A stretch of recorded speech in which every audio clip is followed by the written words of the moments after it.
Okay. So even though it's likely for him to be deported because he's here unlawful, you're asking for probation?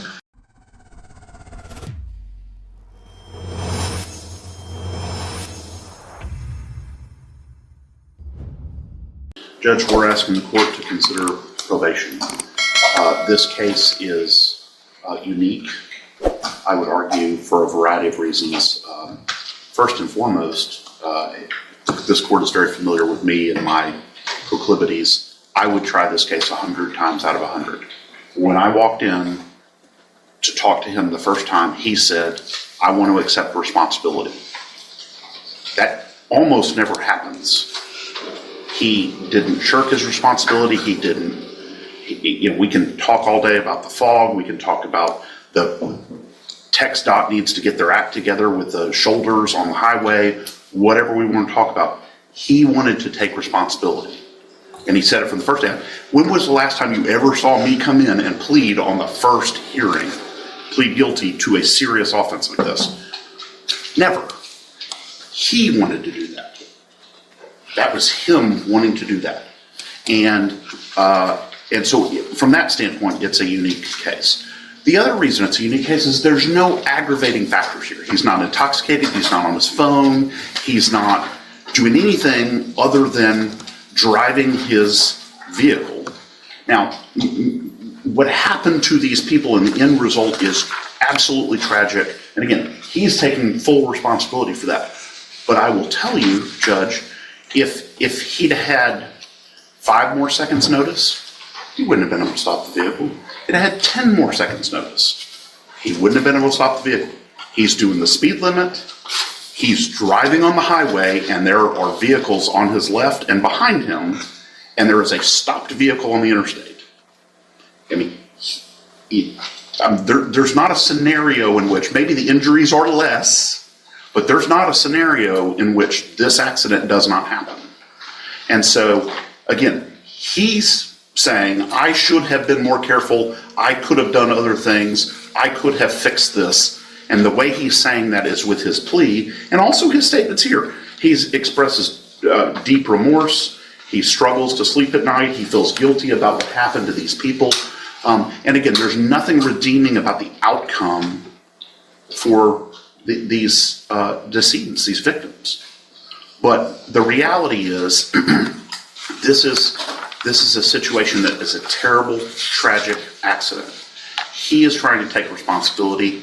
I think that is, again, at least from my standpoint, is somewhat unique. And I'm asking the court to at least consider the distinct possibility and the option here that you have to grant him deferred adjudication probation. He would give up his driver's license. He'll give up his CDL. He'll do whatever the court orders in order to comply with probation. But putting him in the state jail for another year and a half is not going to fix anything. It's not going to make it any better for these decedents. It's not going to make it any better for their families. It's not going to do anything to anyone other than just cause him to not be out in the world for a year and a half, and that's it. And so this court could supervise him. This court could oversee his continued acceptance of responsibility, and also protect the public at the same time. So we're asking the court to consider doing that, and that is our request. All right, thank you. Mr. Coleman? Thank you. I'll be brief. I'm sorry. Are there any holds? No. I'll be brief, Judge. Mr. Gertz and I agree on one thing, that I, like him, would try this case up, as he puts it, 100 out of 100 times. Myself, Judge, this is no accident. This is pure negligence, as it is the definition of negligence. I'll spare the court. I didn't show the court the video. The tractor trailer that this defendant was operating today was equipped with dash cam, or a version of dash cam video, that shows that the vehicle that he struck was not stopped. It was traveling at a slower speed with its hazard lights on, but it wasn't stopped. There was no fog. The conditions were clear, and there was no cars on the other side of this tractor trailer rig, preventing it from even changing lanes. I have the video. The court, if it desires, can certainly watch the videos. Short clip. But Judge, I take issue with that recitation of how this all went down. I'd like to offer State's Exhibit 1. It's a certified copy of FBI records indicating that Make this that defendant... 2. Make it 2? Because States 1 would have been the plea papers. All right. And we have no objection to it. It indicates, Judge, that this defendant illegally entered this country and he's a national of the country of India. Judge, I'm not here to make some type of a political statement or commentary. I'm just simply saying that it is a violation of federal law to enter this country illegally. And Judge, like any other violation of law, in any other case, you can take that into consideration in sentencing this defendant. I'm asking you to take that into consideration in this case, Judge. So here's States 2. No objection. States 2 is admitted. Judge, I also offer State's Exhibit number 3, pursuant to a business record affidavit that's been on file. It is a photo of the victim in this case, Judge. 16-year-old victim in the short obituary of her young. No objection to it. States 3 is admitted. Judge, she was 16 years old, Judge. She had, at the dawn of her life, she'll never get to graduate high school, get married, do the things that people do. Judge, you can say today by your verdict just the amount of damage and harm this defendant has caused due to his negligence. I'll conclude with a couple other things, Judge. This defendant went on to continue to live his life as business as usual in California after this accident while the investigation played out. After the investigation and the indictment, it took some effort on the part of our office in conjunction with the U.S. Marshal's office to track down and locate this defendant. I'm not saying he was intentionally hiding or absconding. I'm simply saying it took a lot of effort by federal law enforcement authorities to track him down, Judge. And also this business about this name and the alias name and whether or not he goes by no name given or goes by Bishaw. Again, the court can infer whatever the court wants to infer about why an individual would illegally enter this country and use at least one or maybe 2 different aliases, Judge. I'm asking for the max, and I am frustrated at the fact that all I can ask for is 2 years in this case, Judge. But I'm asking for the 2 years. In this case, I think this case warrants 2 years. Judge, if the court is not inclined to give it 2 years, I'm asking that the court deny the discretionary jail credit pursuant to my motion that I filed under Article 42A559 of the Texas Code of Criminal Procedure, Judge. And lastly, the family. Say what you just said again? It's in my motion that I filed, asking that the court deny the discretionary jail credit for state jail offenses. Oh, okay. It's 42A559C of the Code of Criminal Procedure, Judge. Thank you, Mr. Coleman. So it's my understanding that there is, at this point, immigration hold on Mr. Bishaw, correct? Yeah, that's my understanding too, Judge. Okay. So even though it's likely for him to be deported because he's here unlawful, you're asking for probation? Well, Judge, there's not really another option, right? So I guess the question is, given the current status of our immigration situation, I have no idea how ICE is going to handle this. What an ICE hold means is that if you give him probation, they've got 3 days to come pick him up. And if they don't come pick him up, then he's placed on probation. And what the court can then do is supervise him unless and until the federal government comes and deports him or attempts to deport him.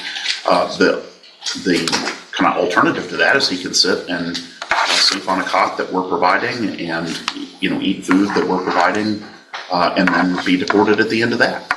With a conviction or a deferred adjudication, he's going to get deported at some point anyway. So it doesn't really, the court, I'm not trying to be difficult, but this court's decision is not going to change the likelihood of his deportation, because a deferred will count as a conviction for deportation purposes. A conviction will count as a conviction for deportation purposes. So, again, we're asking the court for probation because of his acceptance, again, of responsibility here in this case. All right, and I appreciate the acceptance of responsibility. I do. I appreciate, and I'm sure the family appreciates not having to go through a trial and see what they had to live through over again. And so I will take that into consideration. Probation, to me, in a felony case, really of any kind, when someone is here unlawfully, doesn't make any sense. And again, I'm with Mr. Coleman. I'm not here to make a political statement on any of this, but if you're here unlawful and you've committed a felony offense, it just doesn't make sense that I would put somebody on probation where they're potentially still a, I don't know, threat to the safety of our citizens. And the no-name thing gives me some concern.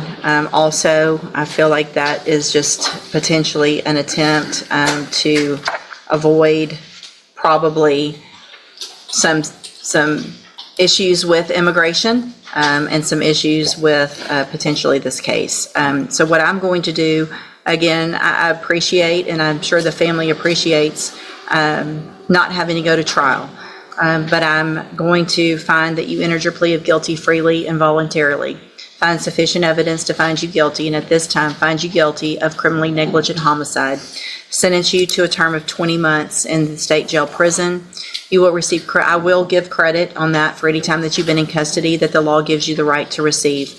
With regard to the state jail credit, I leave that up to the state jail authorities, and I'm going to deny the motion to deny that credit. That will be up to Mr. Vishal in state jail. With good behavior, he'll get that credit just like everybody else. So I'm not going to deny that. It's based on, always has been based on how you behave in the state jail prison. And so just to deny that, it goes against the nature of that rule and that law, so I'm not going to do that. I'm going to hand you the trial court certification that shows there was no agreement, which means you do have a right to appeal. I have also handed you a written admonishment regarding your ineligibility to possess a firearm or ammunition. Because of the judgment entered against you, you're ineligible under Texas law to possess a firearm or ammunition. Possession of a firearm or ammunition could lead to charges against you. Firearm is a legal term. You should read that to determine what devices qualify as a firearm. If you have questions about the laws that make you ineligible to possess a firearm or ammunition, or about how long that lasts, you can talk with Mr. Gertz. Good luck to you, sir. Thank you, Mr. Coleman, Mr. Gertz. Okay, did Ms. DeLage? Yes, there was a matter. You guys can go forward whenever you're ready. This is my daughter, Shandari Brumfield. This is the oldest. And that's my middle daughter in the back. She didn't want to come up here. That's okay.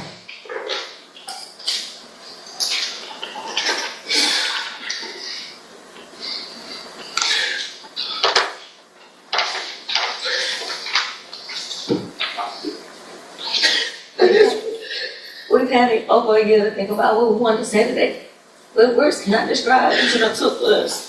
We lost a sister. We lost an auntie to my baby. But Lord, just give us, we still here. It could have been worse from turning around and seeing you coming, almost hitting us, till you hitting us and just bracing. Like, you just don't know. You took so much from us that day. And every day is a struggle. Every day we crying. Every day we just trying to make it. You don't know what you took from us. Oh, Jesus, Lord.